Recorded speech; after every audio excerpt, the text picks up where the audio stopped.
සුබ දවසක් යාළුවනේ. අද අපි ඔයාලට ගෙනලා තියෙන්නේ මන්දි දර්බාර් කියලා තියෙනවා රෙස්ටෝරන්ට් එකක් අලුත් කඩේ කොළඹ 12. මෙන්න මේ රෙස්ටෝරන්ට් එකෙන් තමයි ඔයාලට මන්දි රයිස් පෝෂන් දෙකක් අපි අරගෙන ආවිල්ලා තියෙන්නේ. මේ මන්දි දර්බාර් රෙස්ටෝරන්ට් එක යාළුවනේ අලුත් කඩේ උසාවිය පැත්තෙන් අපි එනවා නම් උසාවිය පැත්තෙන් ඇවිල්ලා අලුත් කඩේට අර පල්ලමක් වගේ බහින්න තියෙනවා. එතනින් බහිනකොටම ඔයාලට මේ රෙස්ටෝරන්ට් එක බෝඩ් එකක් ගහලා තියෙනවා. එතනින් හොයා ගන්න පුළුවන්. ඉතින් අද අපිට මේ පෝෂන් දෙකට යාළුවනේ රුපියල් 1100ක් එක පෝෂන් එකක් 1100යි. ඒක නිසා පෝෂන් දෙකක් ගත්තාම රුපියල් 2200ක් අපිට charge වුණා. මෙතන විශේෂයෙන් කියන්න ඕනේ යාළුවනේ මේක ඇත්තම මිල සාමාන්‍යයෙන් ඔයාලා පෝෂන් එකක් ඉල්ලුවාම ඔයාලගෙන් අය කරන්න එක නම් 1050යි. 1100ක් අපිට charge කරලා තියෙන යාළුවනේ. ඒකට හේතුව අපි යාළුවගෙන් ඉල්ලලා රික්වෙස්ට් කරා අපිට පපු පැත්තෙන් chest piece තමයි අවශ්‍ය කියලා. ඉතින් chest piece එකකට යාළුවා වැඩිපුර රුපියල් 50ක් අපෙන් අය කරනවා. ඒක නිසා තමයි එකකට 1100ක් ඇවිල්ලා තියෙන්නේ. එහෙම නැත්නම් රුපියල් 50ක් අඩුවෙන් තමයි charge වෙන්නේ.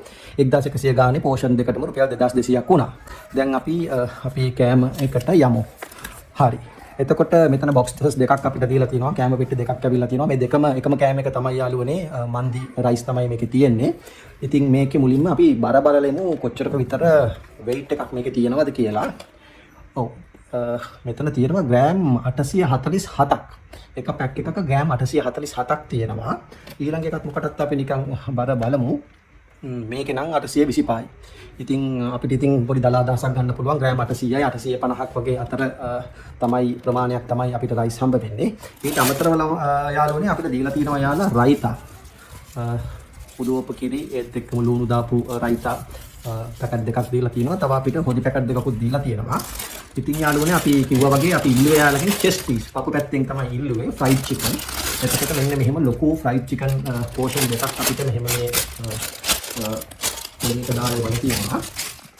මෙන්න මෙහෙම තමයි chicken එක තියෙන්නේ යාළුවනේ. අපි මොකටද chicken එකේ weight එක බලාගමු. එක chicken කෑල්ලක් සාමාන්‍යයෙන් ග්‍රෑම් 197ක් වෙනවා මේ piece එක.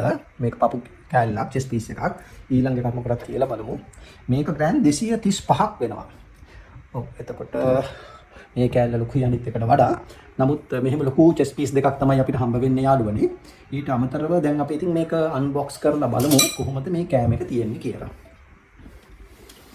හරි. එතකොට මම මෙතන කෑම දෙකම unbox කරන්නේ නැහැ. දෙකම එකම රයිස් එක නිසා මම එකයි මෙතන unbox කරන්නේ. එතකොට මෙන්න මෙහෙම තමයි මේක unbox කරාම තියෙන්නේ. මේ මන්දි රයිස් එක.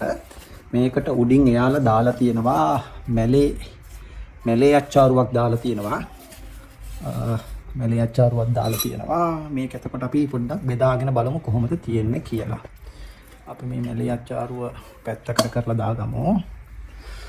දාගත්තයින් පස්සේ අපිට ඉතින් ඉතුරු වෙලා තියෙන්නේ රයිස් එක. එතකොට මේ පෙට්ටියේ තනිකරම තියෙන රයිස් එක වෙන අඩුම කුඩුම මොකුත් නැහැ. එතකොට බර බලද්දිත් අපිට බර පෙන්නුවේ රයිස් එකේ බර විතරයි යාළුවනේ. එතකොට මෙතනදී යාලා හොඳ බාස්මති හාලක් පාවිච්චි කරලා තියෙනවා. ඒත් එක්කම හොඳ සුවඳක් තියෙනවා. හොඳම සුවඳක් තියෙනවා. හොඳ ප්‍රීමියම් බාස්මති හාලක් පාවිච්චි කරලා තියෙනවා. ඔයාලට බැලුවම පේනවා ඇති. හාලේම කැඩිලා කුඩු වෙලා එහෙම මොකුත් නැහැ. දෙක හොඳට තෙත ගතියට වෙට් එකට මේ රයිස් එක තියෙනවා. දෙක මේක සවානකට මේක පොඩි සවානක් මිනි සවානක් මේකට දැන් බෙදාගත්තම යාළුවනේ ඔයාලට පොඩි අදහසක් ගන්න පුළුවන් කොච්චරක් විතර ක්වොන්ටිටි එක තියෙනවද කියලා. කිසිම ගේමක් නැතුව මං හිතන විදිහට දෙන්නෙට කන්න පුළුවන් මේක. එතකොට මෙතනදී ඔයාලට මේ 1100ට විශේෂයෙන් කියන්න ඕනේ chest piece එකත් එක්ක තමයි 1100ක් වෙන්නේ. ඔයාලා chest piece එකත් එක්ක ගත්තනම් 1100යි. නැත්නම් ඔයාලට leg piece එකක් හම්බ වෙනවා. එතකොට ඔයාලට මෙන්න මෙහෙම portion එකකුයි මෙන්න මෙහෙම chicken කෑල්ලකුයි තව ඔයාලට මෙතන රයිතා portion එකක් හම්බ වෙනවා. ඒත් එක්කම gravy එකක් හම්බ වෙනවා. අපි මේ gravy එකත් පොඩ්ඩක් දාගෙන බලමු because මේකේ හේතුව ළමයි කන්න වෙන මොකුත් දෙයක් නැහැ. හාල් ඒ කියන්නේ රයිස් එක විතරයි තියෙන්නේ. එතකොට අපිට දාගන්න දෙයක් අපිට තියෙන්නේ මේ පොඩි එකයි ඔය එයාලා දීලා තියෙන රයිතා එකයි විතරයි. ඉතින් කොහොමද මේ හොද්දේ රස කියන එකත් අපි පොඩ්ඩක් බලාගත්තොත් හොඳයි. පොඩ්ඩක් දියාරු විදියට තියෙන හොද්දක් තමයි දීලා තියෙන්නේ. හොදි එකක් හොදි දාන්න කලින් අපි මොකටද නිකන් රයිස් එක පොඩ්ඩක් කාලා බලමු කොහොමද රයිස් එකේ තත්ත්වය කියලා. මෙන්න මෙහෙමයි රයිස් එක තියෙන්නේ. ගම්මිරිසට එහෙම තියෙනවා. වෙන මොකුත් සුවඳ කාරක මොකුත් පේන්නේ නැහැ. ඒ කියන්නේ එන සාල්ලිම නැත්තම් කාබෝනේටි වගේ දෙයක් මොකුත් එහෙම විශේෂයෙන් පේන්නේ නැහැ. එහෙනම් අපි කාලා බලමු කොහොමද කියලා. මම මුලින්ම රයිස් එක විතරක් කන්නම්.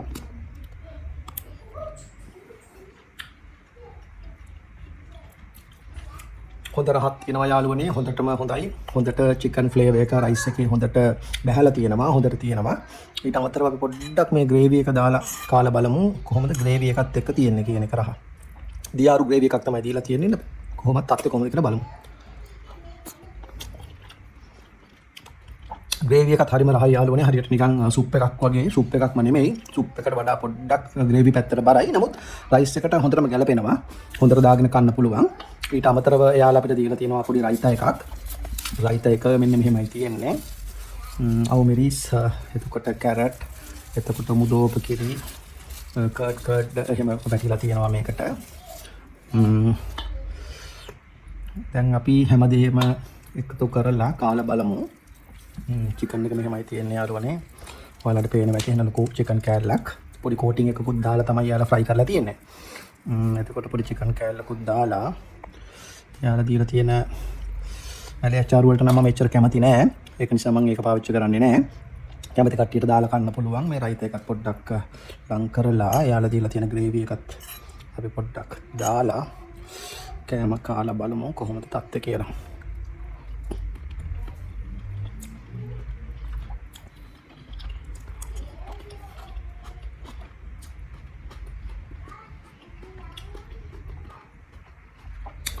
හොඳම රහත් වෙනවා යාළුවනේ. 1100ක් වගේ මුදලකට මෙහෙම චෙස් පීස් එකකුයි මෙහෙම බාස්මති හාලකුත් එක්ක හම්බ වෙනවා කියන්නේ මට නම් ඇත්තටම මේක වාසි. මේක බැලුව බැලමට නම් මොකුත් නැහැ වගේ තේරුණාට මේ රයිස් එක ඇත්තටම රහයි. මේකට හොඳට චිකන් ෆ්ලේවර් එක ඒ වගේම හොඳ සුවඳක් මේකේ තියෙනවා. ඒත් එක්කම මෙතන ලොකු චිකන් පීස් එකක් ඔයාලට හම්බ වෙනවා. චිකන් කාලක් මෙතන තියෙන්නේ පපු පැත්තෙන් කාලක්. ඉතින් මෙහෙම තමයි මේ රයිස් එක යාලා දෙන්නේ. මේක තමයි යාලගේ මන්දි පෝෂන් එක. 1100 නම් මට කිසිම පාඩුවක් නෑ යාළුවනේ. එහෙනම් මේ වීඩියෝ එක අපි දැන් මෙතනින් ඉවර කරමු. තව වීඩියෝ එකකින් එනනම් අපි හම්බෙමු. එතකන් සුබ දවසක්.